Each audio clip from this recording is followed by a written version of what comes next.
Now, and I said I'd only be 10 minutes. I'm sorry, I'm taking a little longer. But I got to get this off my chest. So now I'm becoming a scientist. I'm in college majoring in physics. I go to graduate school, get the Ph.D. in astrophysics. It's my life love. I've known this since I was a kid. I didn't accidentally land at the Bronx High School of Science. I knew, but I wanted to become an astrophysicist not because I chose it. In a way, the universe chose me. That first day in the Hayden Planetarium at age 9 as a kid, and I looked up and the lights dimmed and the stars came out. And I was called by the universe. I had no choice in the matter. I became a student of the universe with the ambition of one day being one of its participants in research on the frontier of cosmic discovery. And that ambition, that inculcation, stayed with me the whole time. To the point where when you become an astrophysicist, when you become a scientist at all, here's what I'm putting back to you. Because what we used to do, and I regret it a little bit, is you would go on pilgrimages to mountaintops, because that's where your telescopes are. And where is the mountain? The mountain is far away from any city, because cities have lights and pollution and other things that interfere with your views. So by construct, the best telescopic observing sites are far removed from civilization, which means it takes at least 4 modes of transportation to get there. The plane, the train, the bus, the all-terrain vehicle. Then you get to the mountaintop. And what do you have to do next? You have to then start going nocturnal. The day is now your night, and the night is your day. And so that's part of the pilgrimage. There's the effort of the travel, and then there's the effort of flipping your schedule and going nocturnal. Then there's the telescope itself, this conduit to the cosmos. It's a physical, it's a tube. It's a conduit. And I sit there and I reflect on it. My specialty was the center of the Milky Way galaxy, 30,000 light years away. And so I have my digital detectors, I've got the telescope, it's dark, it's just me on this mountain and the universe. And I look up and I just think to myself, there are photons that have been traveling for 30,000 years. And I'm sort of snatching them from this journey and planting them into my digital detector. And then I started feeling bad for the photon, and I said maybe it wanted to continue, but I got in its way. But then I said, no, those are probably happier photons than the one that slammed into the mountainside, that will go unanalyzed and will not contribute to the depth of our understanding of the universe. But so there's not only the fact that I'm on the mountaintop, there's the knowledge and the feeling that I'm reaching out to the universe with these methods and tools of science. And then add to that the sum of 20th century knowledge about the origin of the chemical elements, something the chemist would not be able to answer without the help of the astrophysicist. You can't go to the chemist in your high school chemistry class and say, where did these elements come from? The teacher wouldn't know outside of the domain of science, from within the domain of chemistry. That was informed by astrophysics. We can trace the elements. They were forged in the centers of stars, high-mass stars, that went unstable at the ends of their lives. They exploded, scattered their enriched contents across the galaxy, sprinkled into gas clouds that then collapsed and formed stars and planets and life.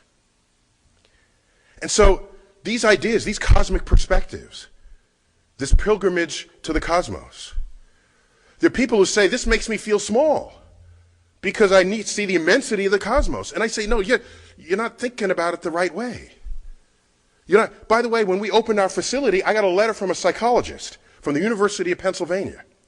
He had seen our show, which was a zoom out from Earth, and Earth just shrinks to nothingness as you go to the edge of the universe. And he wrote me a letter that says, I specialize in the psychological effects of, how did he word it? Excuse me. He said, hello, Dr. Tyson, I'm, Johnny Jones. I'm a psychologist specializing in the effects of things that make people feel insignificant. And I thought, bummer of a job. Man, is that what you do for a living?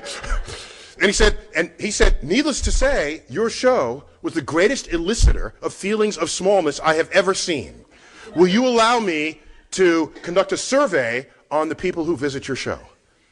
And I thought to myself, there's something wrong here, because why does he feel small, but when I look up in the universe, I feel large?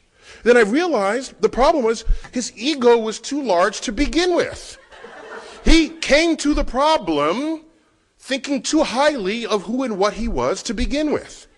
Because then everything that happened in the show destabilized his self-image.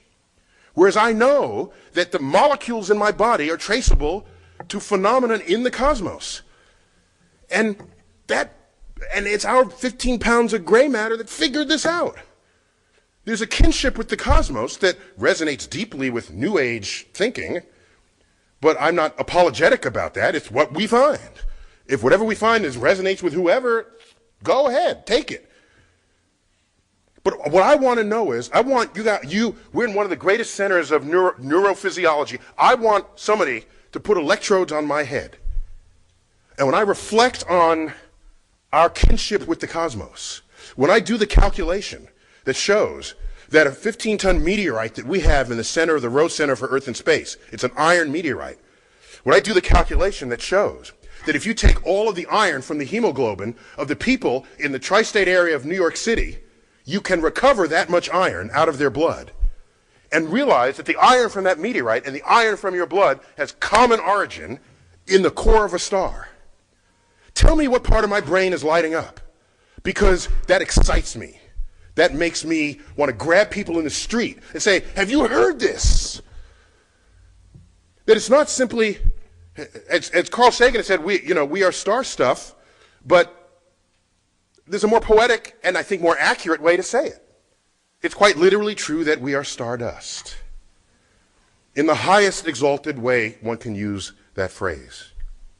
And so I feel, and I use words. I bask in the majesty of the cosmos.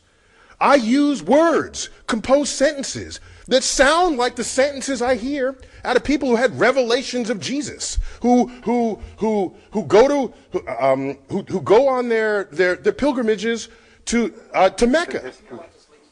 There's some commonality of feeling. I know it. Well, I don't know it. I want someone to do that experiment, because the day you do, if the same centers in my brain are excited by these cosmic thoughts as to what are going on in the mind of a religious person, that's something to know.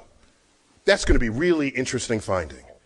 Because what that tells me as an educator is, let me offer the universe to people. And they'll start taking it in. And they'll start achieving those feelings that they had before. And I don't so much care whether they abandon previous feelings. I've got an offering that keeps growing, that keeps becoming more majestic. When the Hubble telescope was announced that we were going to cancel, when it was announced that we were going to cancel the Hubble telescope, the greatest outcry to not do that was not the astrophysicists. It wasn't from within NASA. It was the public. It was all over the op-ed pages and the talk shows. The public took ownership of the Hubble Space Telescope because the universe was coming into their bedroom, into their living room, onto their computer. They were a participant on the frontier of discovery. And as far as I can tell, if you let them know that it's not simply that we're in the universe, but in fact, given the chemistry of it all and the nuclear physics of it all, not only are we in the universe is in us. And I don't know any deeper spiritual feeling than what that brings upon me. And I just wanted to leave you with those thoughts. Thank you.